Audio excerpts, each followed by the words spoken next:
Hello दोस्तों, आप सभी का स्वागत है आपके अपने यूट्यूब चैनल जीएस वाला 360 डिग्री में। तो आज है 22 जनवरी और 22 जनवरी से जितने भी महत्वपूर्ण करंट अफेयर बनता है उसका हम लोग डिस्कशन करेंगे। तो आप लोग के लिए घटना चक्र का जो सेशन स्टार्ट किए थे उसको भी आप लोग ज़रूर देखिएगा, क्योंकि कल जो है उसका हम लोग अपलोड कर दिए हैं। साथ ही अब अगला आज अपलोड उसका होगा अगला सेशन, तो वो भी आप लोग देखिएगा। और साथ ही ज्ञान बिंदु के द्वारा जो टेस्ट चल रहा है उसको भी आप लोग देखकर रिवीजन करते रहिएगा, ताकि आपको एग्जाम के टाइम में आसान हो जाए। अगर करेंट अफेयर का या कोई सेशन का अगर आपको अच्छा लगता है तो चैनल को ज़रूर सब्सक्राइब कर लीजिएगा। और करेंट अफेयर का जो सेशन है एक सेलेक्टेड का है, ये हमारे द्वारा लिखा गया है, तो इसको ज़रूर आप लोग देखिए और ये देखकर इसको जहाँ नोट करना होगा वहाँ आप लोग नोट करते रहिएगा। और कंटेंट अच्छा लगता है तो चैनल को ज़रूर सब्सक्राइब करिएगा। तो चलिए बढ़ते हैं क्वेश्चन की तरफ। तो आज का पहला क्वेश्चन है कि भारत रणभूमि क्या है, भारत रणभूमि दर्शन को किसके द्वारा लॉन्च किया गया है। तो यहाँ से सवाल बहुत इंपॉर्टेंट है कि ये जो है दर्शन ऐप जो लॉन्च किया गया है ये राजनाथ सिंह के द्वारा लॉन्च किया गया है। और यहाँ से सवाल ये पूछेगा कि इसका जो उद्देश्य क्या है। तो उद्देश्य जो है भारतीय को, जो भारतीय है उसका नागरिकों को सशक्त बल द्वारा, जो सशस्त्र बल होता है उसके द्वारा जो है बल को वीरतापूर्वक इतिहास से जोड़ते हुए सीमावर्ती क्षेत्र को पर्यटन केंद्र में बदलना है। यानी जो जो पर्यटन के लिए जो है इसको जोड़ देना है, कहाँ से, तो जो सशस्त्र बल से है। साथ ही जाता है ये किसके सहयोग से विकसित किया गया है, तो ये भी ध्यान रखना है कि विकसित जो किया गया है ये रक्षा, ये बहुत इंपॉर्टेंट है, रक्षा, उसके बाद पर्यटन और साथ ही भारतीय सेना। क्या है, भारतीय सेना। ये तीनों का नाम आप जरूर याद रखिएगा, क्योंकि यहाँ से सवाल आपसे पूछ लेगा कि इनमें से कौन जो है किनके सहयोग से जो है भारत रणभूमि दर्शन जो है नहीं, सहयोग से किसके सहयोग से नहीं चल रहा है। तो कुछ भी तो घुमा के आपसे पूछ लेगा, तो जरूर याद रखिएगा रक्षा मंत्रालय, उसके बाद पर्यटन और साथ ही भारतीय सेना। और यहाँ से जो पूछ लेगा ये भी सवाल से कि भारत रणभूमि जो दर्शन है ये इसको कब लॉन्च किया गया था। तो ये लॉन्च किया गया था 15 जनवरी को लॉन्च किया गया था। ठीक है, यहाँ से इतना महत्वपूर्ण है। उसके बाद यहाँ से एक और चीज़ क्या पूछता है कि इसके कितने स्तंभ हैं। इसका अगर स्तंभ पूछ लेता है कि ये जो रणभूमि दर्शन है इसके कितने स्तंभ है, तो 4 स्तंभ है। ये 4 स्तंभ कौन कौन से हैं, तो बुनियादी ढांचा हो जाएगा, संचार हो जाएगा, पर्यटन हो जाएगा और शिक्षा हो जाएगा। बुनियादी ढांचा पहला, दूसरा संचार, तीसरा पर्यटन पर्यटन हो जाएगा, चौथा शिक्षा हो जाएगा। यहाँ से ये 4 को 4 आपको नाम जरूर याद रखना है। साथ ही किसके सहयोग से चल रहा है इसको भी याद रखना है। और एक और क्या चीज़ याद रखना था कि ये 4 स्तंभ है। ठीक है, यहाँ से इतना इंपॉर्टेंट क्वेश्चन आपके लिए रहेगा। अब बढ़ते अगले क्वेश्चन की तरफ। और अगला क्वेश्चन कहता है कि भारतीय रबर बोर्ड ने कौन सी 2 महत्वपूर्ण पहल जो है हाल ही में शुरू किया है। तो ये जो पहल शुरू किया है ISNR और दूसरा किया है INR लॉन्च किया है। ठीक है, ये जो दोनों है पहल शुरू किया गया है। ठीक, तो यहाँ से इंपॉर्टेंट एक और क्या बन जाता है, यह जो है क्या है, तो कहता है कि इसके द्वारा, किसके द्वारा, ISNR कहता है कि यह जो है भारतीय टिकाऊ प्राकृतिक रबर है। क्या है, भारतीय टिकाऊ प्राकृतिक, यह जो है रबर है। ठीक है, क्योंकि यहाँ से रबर बोर्ड के बारे में कह रहा है तो ये प्राकृतिक एक रबर है। कहता है कि इसका जो है उद्देश्य क्या हो जाता है। तो उद्देश्य तो आपसे यह पूछता है। तो भारत के रबर उद्योग को वैश्विक स्तर पर बढ़ाने और घरेलू उत्पादन को बढ़ावा देना ही इसका क्या है, मुख्य उद्देश्य है।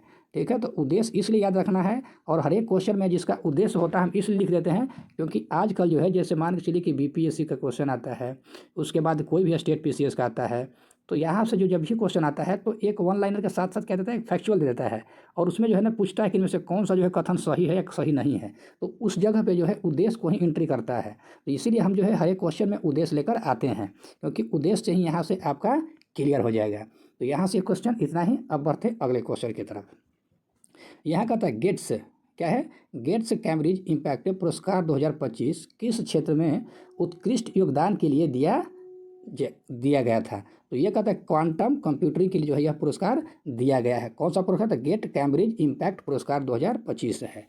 तो यह जो है दिया गया है किसमें, तो क्वांटम कंप्यूटिंग के लिए। अब यहाँ से सवाल क्या रहता है कि यह जो है पुरस्कार किसको दिया गया है। यह पुरस्कार यहाँ से सवाल पूछेगा कि यह किसको दिया गया है। तो ये दिया गया है प्रोफेसर उर्वशी सिन्हा को। ठीक है, उर्वशी सिन्हा को दिया गया है। ठीक है, यहाँ से ये नाम जरूर याद रखना है। साथ ही यहाँ से और क्या रखना है कि यह जो पुरस्कार है किसके द्वारा दिया गया है, तो bill and Melinda Gates foundation और कैम्ब्रिज विश्वविद्यालय के संयुक्त प्रयास से दिया जाता है। किसके द्वारा, तो यह जो पुरस्कार है बिल और मेलिंडा गेट्स फाउंडेशन, क्या है, बिल लिख देते हैं आप लोग जरूर इसको डाउनलोड करिए, नोट करेगा, बिल और मेलिंडा गेट्स फाउंडेशन और कैम्ब्रिज विश्वविद्यालय के, क्या है, कैम्ब्रिज विश्वविद्यालय के यूनिवर्सिटी के संयुक्त प्रयास से जो है यह पुरस्कार दिया जाता है। तो यहाँ से ये दोनों सवाल जो है बहुत महत्वपूर्ण है, क्योंकि किस क्षेत्र में यह तो क्वांटम बोला जाएगा, किसको दिया गया, तो उर्वशी सिन्हा को दिया गया है। और यहाँ से जो है यह जो है किसके द्वारा दिया जाता है, तो ये दोनों का नाम आप जरूर याद रखिएगा। अगला क्वेश्चन पढ़ते हैं, और अगला कहते हैं हाल ही में किसे पूर्ण कार्यशील साक्षरता, क्या है, पूर्ण कार्यशील साक्षरता प्राप्त करने वाले प्रशासनिक इकाई घोषित किया गया। तो एक किसको गया, तो लद्दाख को घोषित किया गया है। ठीक है, और यहाँ से जो है एक और बढ़िया क्वेश्चन बनता है कि कार्यशीलता से संबंधित जो है, तो यहाँ से कहता है कि यह जो कार्यशीलता है, यह जो कार्यशीलता साक्षरता है, यह कहता है किस कार्यक्रम के तहत जो है, यह किस कार्य के तहत जो है घोषित किया गया है। तो यह हो जाएगा उल्लास 9।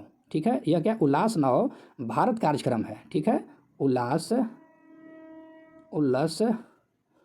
9, उसके बाद कहता है भारत कार्यक्रम, इसके तहत जो है यह जो है घोषित किया गया है। ठीक है, और यहाँ से क्या कहता है, उल्लास जो है यह एक स्वयंसेवक मंडल द्वारा पर आधारित होता है। क्या है, स्वयं सेवा मंडल पर आधारित होता है, कौन, उल्लास जो होता है। यहाँ से एक और उल्लास योजना जो है, इसकी अवधि कब से कब तक है, ये सवाल पूछ लेगा। तो इसकी अवधि जो है 2022 से लेकर कब तक, 2027 तक रहेगा इसका कार्यकाल। तो यहाँ से इंपॉर्टेंट इतना ही सवाल बनता है, इसको आप लोग जरूर नोट डाउन करिएगा। और सभी जो क्वेश्चन है सिलेक्टेड क्वेश्चन है। ठीक है, तो चलिए अब बढ़ते हैं अगले क्वेश्चन की तरफ। और अगला क्वेश्चन कहता है हाल ही में कौन सा क्रम के, तो 32वें क्रम के विजय हजारे ट्रॉफी 2024-25 का खिताब किसने जीता है। तो ये जीता है कौन, कर्नाटक जीता है। ठीक है, और इसका जो आयोजन हुआ था, क्या है इसका आयोजन, तो आयोजन हुआ था 21 दिसंबर 2024 लेकर कब तक रहेगा, तो 18 जनवरी 2025 तक इसका जो है समापन हो गया है। अब इससे जो रिलेटेड जो ट्रॉफी से जो है वो क्वेश्चन अगले सेशन में हम लेकर आएंगे, इसमें कौन जीता है और जीतने के बाद इसमें कौन कौन सा ट्रॉफी किसको मिला है। तो यहाँ से तो जीतने का आप देख लिए कि कर्नाटक जीत गया है, लेकिन किसको कौन कौन सा ट्रॉफी मिला है, किसको कितना इनाम मिला है, वो हम अगले सेशन में लेकर आएंगे। अब यहाँ से क्या कहता है कि थोड़ा सा और इसमें ध्यान चीज रखना है कि विजेता कौन है, तो कर्नाटक हो जाएगा। ठीक है, तो लेकिन यहाँ से ये सवाल पूछ लेगा कि कर्नाटक जो है कितनी बार अभी तक विजय हासिल किया है। तो यहाँ से जो है कर्नाटक 5 बार जो है इस ट्रॉफी को जीता है। और इसके कप्तान अभी वर्तमान में कौन है, तो मयंक अग्रवाल हो जाएगा, मयंक अग्रवाल। तो यहाँ से सवाल बहुत इंपॉर्टेंट है। साथ ही इसके उप विजेता कौन है, तो विदर्भ हो जाएगा। और विदर्भ जो हो जाएगा इसका कप्तान कौन है, तो करुण नायर हो जाएगा। चलिए यहाँ से इतना सवाल हो गया। अब बढ़ते हैं अगले क्वेश्चन की तरफ। और अगला क्वेश्चन है कि हाल ही में अतः किस देश में हाल ही में ईंधन टैंकर विस्फोट में 77 से अधिक लोगों की मृत्यु हो गया है। कितने लोगों, 77 से अधिक लोग। तो ये हुआ कहाँ पे, तो नाइजीरिया में हुआ है। और ये टैंकर फटा है कहाँ, तो नाइजीरिया में फट गया है। अब यहाँ से नाइजीरिया में जो है इस टैंकर में तो गैसोलीन का था। अगर बाय द मान के चलिए कि यहाँ से ऑप्शन है कौन सा इसमें गैस था, तो ये था गैसोलीन भरा हुआ था। साथ ही यहाँ से क्या हुआ था कि टैंकर जैसे ही पलटा था, तो टैंकर पलटने के बाद जो आसपास के लोग जो था इस तेल टैंकर के पास जो है तेल के लिए जा रहे थे। तो या तो सोचिए वहाँ बचाने जा रहा होगा, या तो वहाँ से लोग अपना इस्तेमाल के लिए यूज करने के लिए जा रहा नज़दीक में। जैसे ही नज़दीक जा रहा था लोग, तो क्या हुआ, टैंकर फटा। और जैसे ही टैंकर फटा तो वहाँ से लगभग दिया गया है 77, लेकिन इससे कम भी हो सकता है और ज़्यादा भी हो सकता है। तो 77 बताया गया है, तो 77 भी आप लोग ध्यान रखिएगा। तो नाइजीरिया की राजधानी कहाँ हो जाएगा, तो अबूजा हो जाएगा।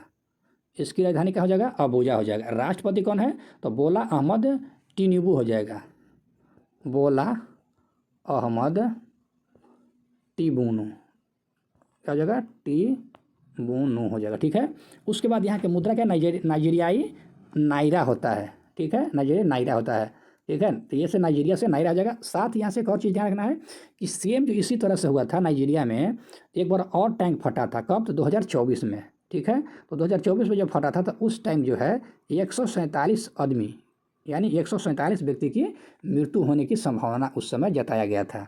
तो यहाँ से 147 हो गया, अभी कितना, 77 जताया गया है। चलिए अब बढ़ते हैं क्वेश्चन नंबर अगला कहता है कि हाल ही में भारत के किस धरोहर स्थल को विश्व मोनूमेंट वॉच सूची 2025 में शामिल किया गया है। तो यह कौन सा, मूसी के ऐतिहासिक भवन पहला, और यहाँ से गुजरात के भुज के ऐतिहासिक जल। तो यहाँ से दोनों सवाल आपसे एग्जाम में पूछ लेगा। अदरवाइज यहाँ से केवल पूछ सकता है कि कितने जो है स्थानों को जो है विश्व मोनूमेंट वॉच सूची 2025 में शामिल किया गया। तो 2 गो सूची का है, और दोनों का नाम आप जरूर याद रखिएगा। एक मूसी नदी का ऐतिहासिक भवन है और गुजरात के भुज के ऐतिहासिक जल व्यवस्था है, इसको शामिल किया गया है। तो ये दोनों नाम आप जरूर याद रखिएगा कि दोनों में से कोई भी एग्जाम में पूछ सकता है। अब बढ़ते हैं आगे। इसमें जो है क्या कहा गया है कि ये जो है कब कब जारी किया जाता है, तो ये जारी करने का जो सेशन है वो हर एक 2 साल में जारी होता है। ठीक है, ये 2 साल के अंतराल पे जारी किया जाता है। साथ ही इसमें जो है पिछले बार जब जारी किया गया था तो 2022 में जारी किया गया था। जब 2022 में जारी किया गया था तो इसमें से भारत के किसी भी स्थल को शामिल नहीं किया गया था, लेकिन इस बार जो है 2 स्थानों को शामिल किया गया है। साथ ही वर्ल्ड मॉन्यूमेंट फंड का जो है इसकी स्थापना कब हुआ था, तो 1965 में हुआ था। तो यहाँ से इतना ध्यान रखना चाहिए। अब बढ़ते हैं अगले क्वेश्चन की तरफ, और अगला क्वेश्चन है क्वेश्चन नंबर 8 है। इसमें कहता है कि हाल ही में एनटीटी, यहाँ जो है एनटीटी लॉकर किस मंत्रालय के तहत विकसित किया गया है। तो ये जो विकसित किया गया है तो इलेक्ट्रॉनिक्स और आईटी मंत्रालय के द्वारा विकसित किया गया है। यहाँ से इतना इंपॉर्टेंट है। अब बढ़ते हैं अगले क्वेश्चन की तरफ। अगला कहता है कि नवासा झील किस देश में स्थित है। तो नवासा झील जो है यह केनिया में स्थित है। ठीक है, कहाँ पे है, तो केनिया में है। और साथ यहाँ से केनिया से सवाल एक बनता है क्या, कि इस झील में क्यों इसको जो है अभी चर्चा में हम क्यों कर रहे हैं, क्योंकि ऐसे तो ये पुराना है लेकिन चर्चा में इसलिए है, और सवाल को हमको लाने का रीज़न क्या है कि अभी जो है इस झील में जलकुंभी का विस्तार हो गया है। यानी जो जलकुंभी है जल में क्या हो गया, ज़्यादा मात्रा में बढ़ गया है, जिससे उसमें जो मछुआरा होता है उसको अपने आजीविका के लिए, यानी उसको जीविका चलाने के लिए जो है कठिनाई हो रहा है या उसको खतरा पैदा हो गया है। तो इसीलिए जो है अभी हाल ही में इसका जो है चर्चा में था, इसीलिए क्वेश्चन हम लाए हैं। और सवाल यहाँ से यही चीज़ पूछ लेगा कि ये जो है चर्चा में क्यों है, तो जलकुंभी का विस्तार हुआ इसलिए से, और यहाँ से नवासा जो है ये झील किस देश में, तो केनिया में है। साथ ही इससे पहले कब हुआ था, तो यह जो जलकुंभी कब 10 वर्ष पहले देखा गया था, 10 वर्ष के बाद अभी फिर से देखा गया है, इसीलिए यह जो है चर्चा में बना हुआ था, तभी जाकर हम ये सवाल आपके लिए लाए हैं। चलिए, तो अब बढ़ते हैं अगले क्वेश्चन की तरफ। अब यहाँ से वन लाइनर है, और जो भी स्टैटिक वाला था और स्टैटिक खत्म हो गया, अब है वन लाइनर। तो वन लाइनर भी देख लेंगे। कहता है कि इंडियन बैंक के नए एमडी और सीईओ कौन बने हैं, तो विनोद कुमार बना है। ठीक है, कौन बना है, तो विनोद कुमार। अगला क्वेश्चन है कि जनवरी 2025 में सिंगापुर ने किस राज्य के साथ मिलकर एक फिनटेक हब, क्या है, फिनटेक हब स्थापित करने के लिए समझौता ज्ञापन पर हस्ताक्षर किया है। तो ये किस राज्य के साथ है, तो उड़ीसा के साथ। ये भी इंपॉर्टेंट सवाल है। साथ ही पंजाब नेशनल बैंक के एमडी और सीईओ कौन बने हैं, तो अशोक चंद्रा बने हैं। ठीक है, अशोक चंद्रा बने हैं। अब बढ़ते हैं अगले क्वेश्चन की तरफ, और अगला क्वेश्चन है, कहता कि पुस्तक how India scaled mount G20 किसने लिखा है, तो यह जो लिखा गया है शेरपा अमिताभ कांत के द्वारा लिखा गया है। अगला क्वेश्चन है, अमेरिका के उपराष्ट्रपति के रूप में शपथ जो लिए हैं वो कौन है, तो जेडी विंस हैं। और राष्ट्रपति के रूप में कौन लिए हैं, तो डोनाल्ड ट्रंप। उनका क्रम पूछेगा एग्जाम में, तो 47वें क्रम के वो हैं। चलिए, अगला, पेरिस जलवायु समझौता से बाहर निकलने की घोषणा कौन सा देश किया है, तो ये जो पेरिस जलवायु समझौता हो रहा है इससे बाहर निकलने के लिए कौन घोषित किया है, तो अमेरिका ने किया है। अगर आपको कंटेंट अच्छा लगता है तो चैनल को जरूर सब्सक्राइब कर लीजिएगा, ताकि जब भी हम वीडियो अपलोड करें इसका आपको नोटिफिकेशन मिल जाए, और इसको आप लोग जरूर देखिए। तो चलिए, आज इतना ही, धन्यवाद।